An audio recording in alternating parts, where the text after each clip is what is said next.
교재 76페이지 보겠습니다. 이스라엘의 만연에 있던 부패와 타락의 근본 원인은 그들이 하나님의 계명을 어기고 하나님을 떠나 이방 신에게 자신들을 의탁하였기 때문입니다. 이때 미가는 이스라엘 남북 왕조의 수도인 예루살렘과 사마리아를 향해 하나님의 준엄한 심판을 경고하였습니다. 사마리아의 멸망을 예언하는데 그 상처는 고칠 수 없는 정도가 되어 유다 예루살렘에까지 이르게 될 것을 말합니다. 그 아픔과 고통이 극에 달하여 이방 사람들의 수치가 되며 흩어져 도망가게 됩니다. 소선지서 계속 읽으니까 이게 짧게 읽어서 그 배경을 알기가 쉽지가 않습니다. 미가서는 총 7장까지 되어 있는데요, 1장 1절을 한번 보십시오. 자, 1절 우리 함께 읽어보겠습니다. 시작. 유다의 왕들 요담과 아하스와 히스기야 시대 모레셋 사람 미가에게 임한 여호와의 말씀 곧 사마리아와 예루살렘에 관한 묵시라. 아멘. 성경이 어려우면 어려울수록 제일 앞장의 첫 부분을 이해하는 것이 그 특별히 예언서 이해할 때는 아주 중요합니다. 미가 이러면 어느 시대에 어떻게 활동했는가 이렇게 머릿속에 탁 잘 안 들어오니까 읽어도 헷갈리기도 하죠.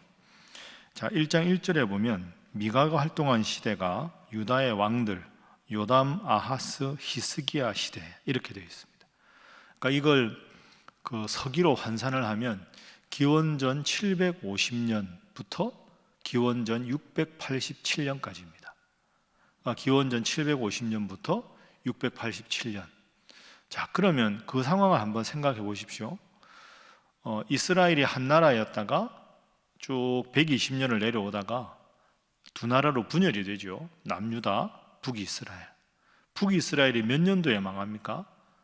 722년 1년 이때 망합니다. 남유다는 586년에 망합니다. 그럼 미가가 선지자가 활동한 시대는 북이스라엘이 722년 1년에 망하는데 제가 방금 활동을 시작한 게 750년이라 그랬잖아요. 그러면 북이스라엘이 멸망하기 전부터 북이스라엘이 멸망을 하고 남유다만 남았을 때 이런 상황에서 활동한 사람이 미가입니다. 자, 1장 끝부분에 보면 사마리아와 예루살렘에 관한 묵시라. 사마리아가 어느 나라 수도입니까? 북이스라엘 수도, 남유다 수도는 예루살렘. 그 미가는 북이스라엘이 멸망하기 직전부터 멸망하는 상황을 보고 그것에 대해서 사마리아에 예언하고 망한 다음에 남유다의 수도 예루살렘을 중심으로 해서 북이스라엘이 왜 망했는지, 이 나라는 어떻게 해야 하나님 앞에 멸망하지 않는지 그 내용을 주로 전한 것이 미가서겠죠. 그러니까 미가서의 핵심은 이대로 가다가 망한다, 심판받는다, 회개해라, 회개하면 나라가 망해도 하나님의 사람은 반드시 남겨두신다. 이게 주제가 되겠죠. 그러니까 미가서를 전체 읽지 않아도 1장 1절을 자세히 읽고 가만히 생각해 보면 미가는 어느 시대에 어떤 주제가 되겠거니 이게 이제 우리 머릿속에 들어옵니다. 그걸 가지고 본문을 읽으면 이해가 잘 되겠죠. 자, 제가 심판이라는 단어를 썼는데요, 한번 보겠습니다. 3절 말씀. 자, 3절 함께 읽죠. 시작. 여호와께서 그의 처소에서 나오시고 강림하사 땅의 높은 곳을 밟으실 것이라. 아멘. 여호와 하나님이 그가 계신 처소에서 나오신다. 왜 하나님이 나오실까? 땅의 높은 곳을 밟으실 것이라. 밟는다 하는 것은 심판한다 이런 거 아닙니까? 그러니까 땅의 높은 곳은 하나님 없이 우상 숭배하면서 교만해질 대로 교만하고 타락해질 대로 타락한 북이스라엘 이런 뜻이겠죠. 그러니까 땅의 높은 곳, 하나님 없이 교만해진 북이스라엘을 하나님께서 밟으신다, 심판하신다 이렇게 됩니다. 왜 하나님이 심판하실까? 5절 말씀. 자, 읽습니다. 시작. 이는 다 야곱의 허물로 말미암음이요 이스라엘 족속의 죄로 말미암음이라. 야곱의 허물이 무엇이냐? 사마리아가 아니냐? 유다의 산당이 무엇이냐? 예루살렘이 아니냐? 아멘. 하나님이 왜 심판을 하시는가? 5절, 야곱의 허물로 말미암음이다. 야곱의 12아들이 이스라엘 나라가 되지 않습니까? 그 야곱의 허물이라는 말은 이스라엘의 죄악이다. 이스라엘의 죄가 뭐냐? 야곱의 허물이 뭐냐? 사마리아를 보면 알 수 있다. 북이스라엘 수도 사마리아가 문제다.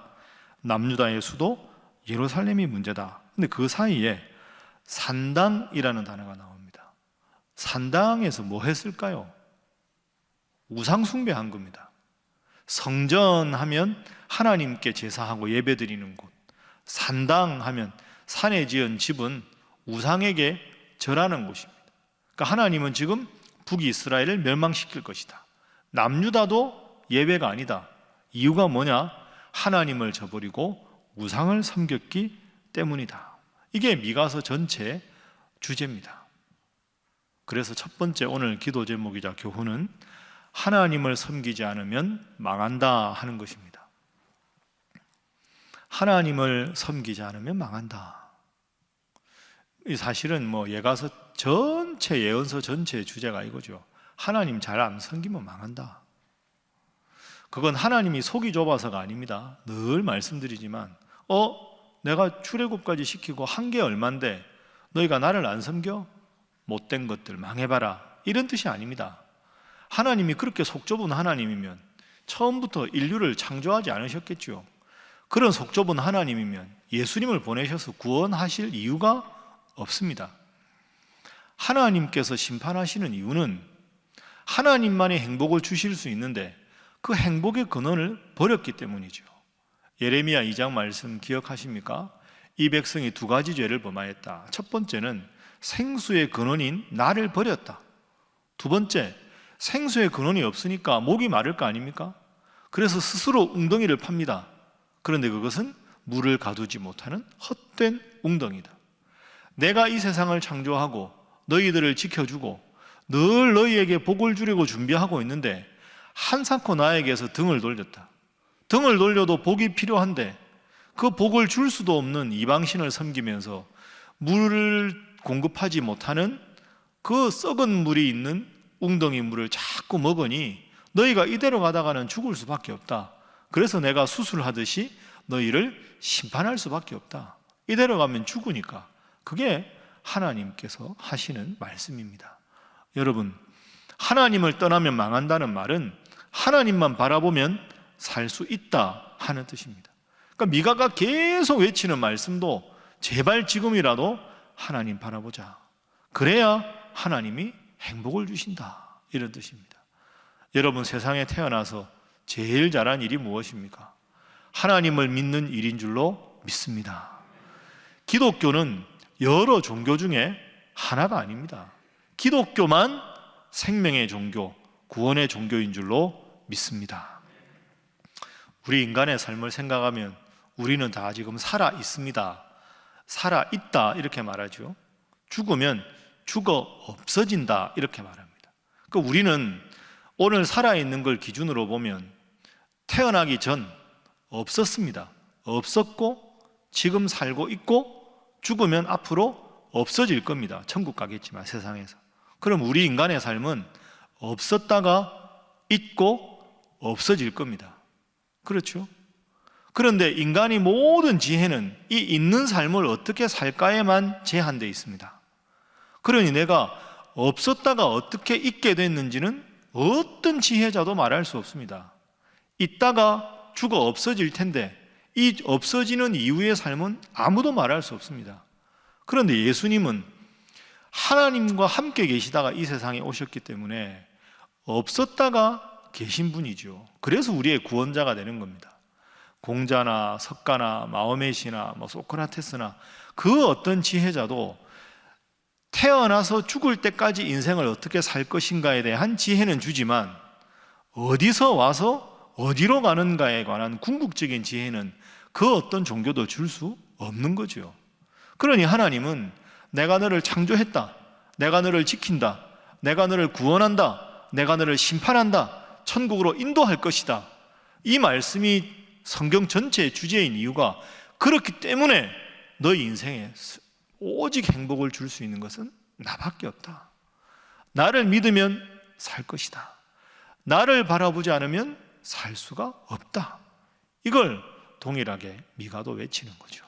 하나님 잘 믿고 천국 떠난 그날까지 변함없이 영육간에 강건하셔서 말씀 중심으로 새벽기도 열심히 나오는 여러분 되시기를 주님 이름으로 축복합니다.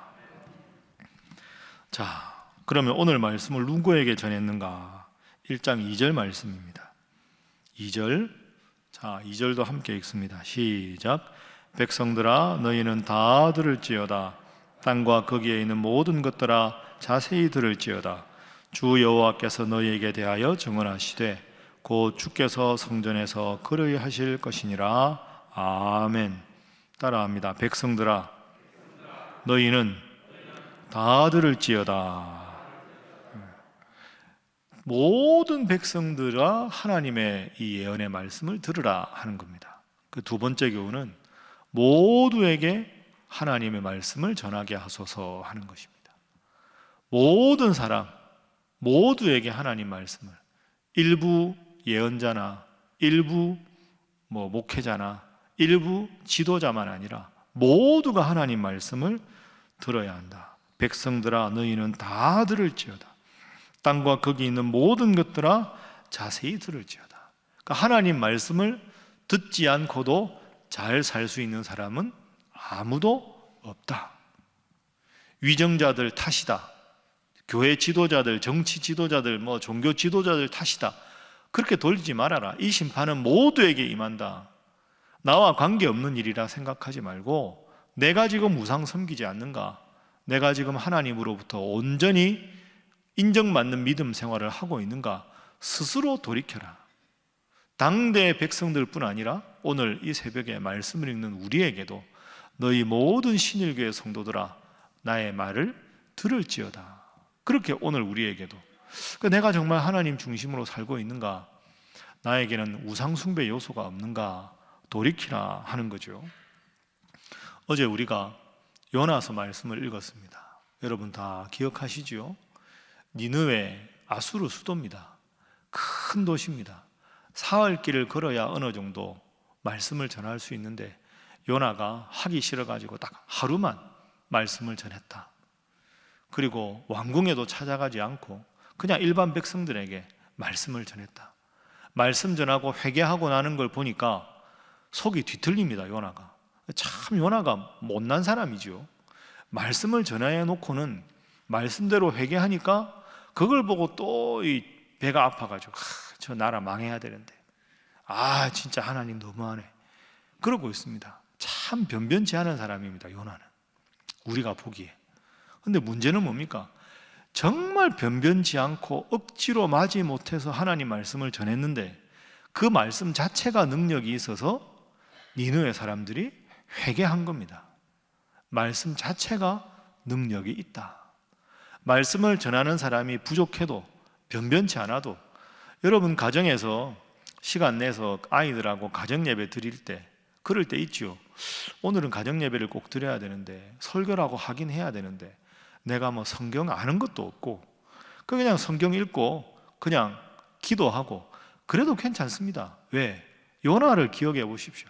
말씀 자체가 능력이 있는 거지 말씀을 전하는 사람이 능력이 있는 게 아닙니다. 제가 늘 새벽에 여러분들에게 말씀 전하고 주일날 말씀을 전하지만 목사의 역할은 이 말씀에 그냥 읽어서 이해가 안 되는 구절을 좀 더 정확하게 풀어드리고 이 말씀의 배경이 어떤가를 알아서 말씀을 돋보이게 하는 것이 목회자 역할입니다. 저 목사님 참 설교 잘한다. 너무 말을 조리 있게 한다. 어떻게 저렇게 청산유술까? 귀에 쏙쏙 들어온다. 그거 중요하지 않습니다.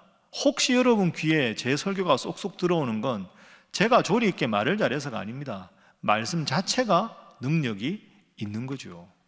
목사가 할 일은 말씀의 깨끗하고 위대한 말씀을 지저분한 요소 없이 그걸 그대로 여러분이 정말 기대하는 마음으로 잘 받아 드실 수 있도록 도와주는 보조자 역할이 설교자 역할입니다. 그런데 그 역할을 제대로 하지 못하면 그 목사 책임이 되는 거죠.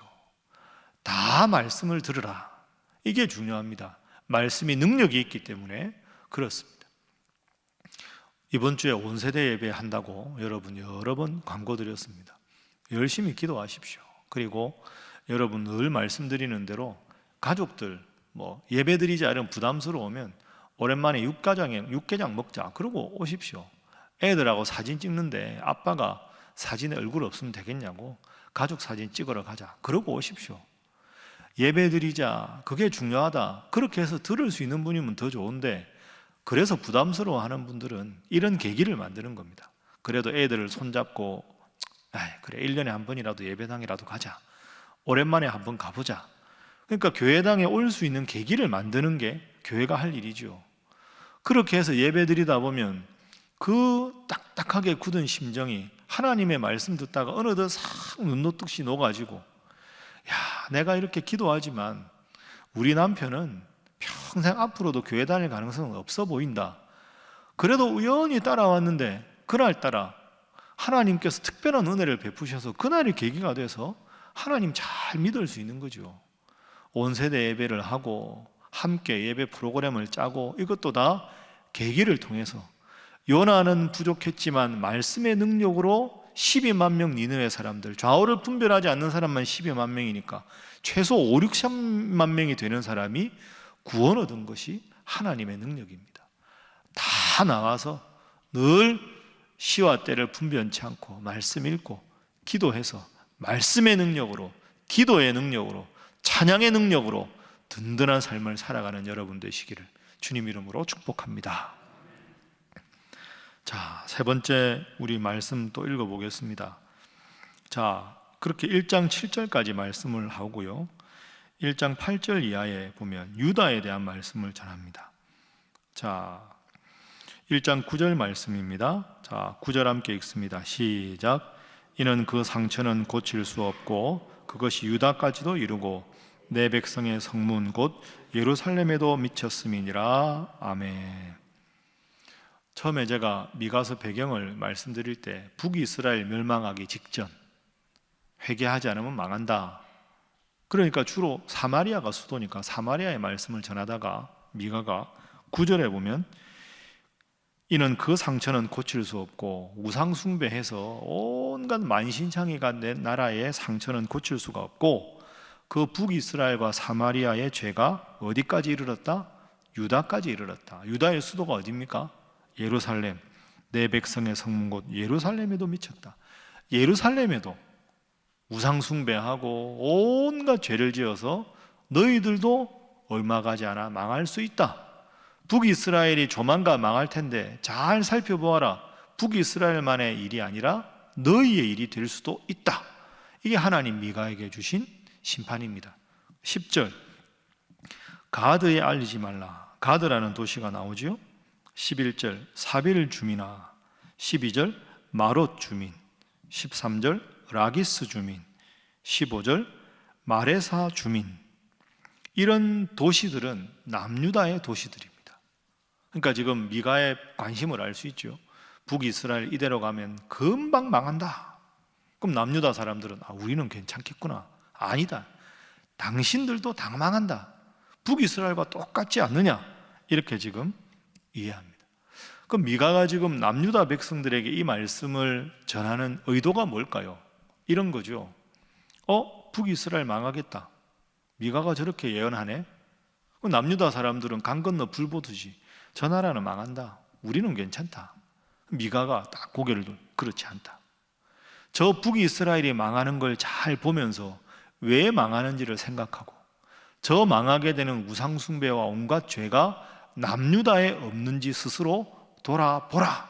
이 이야기를 지금 1장 9절 이하에서 하고 있는 겁니다. 그 세 번째 기도 제목은 시대의 징조를 분별하며 살게 하소서 하는 것입니다.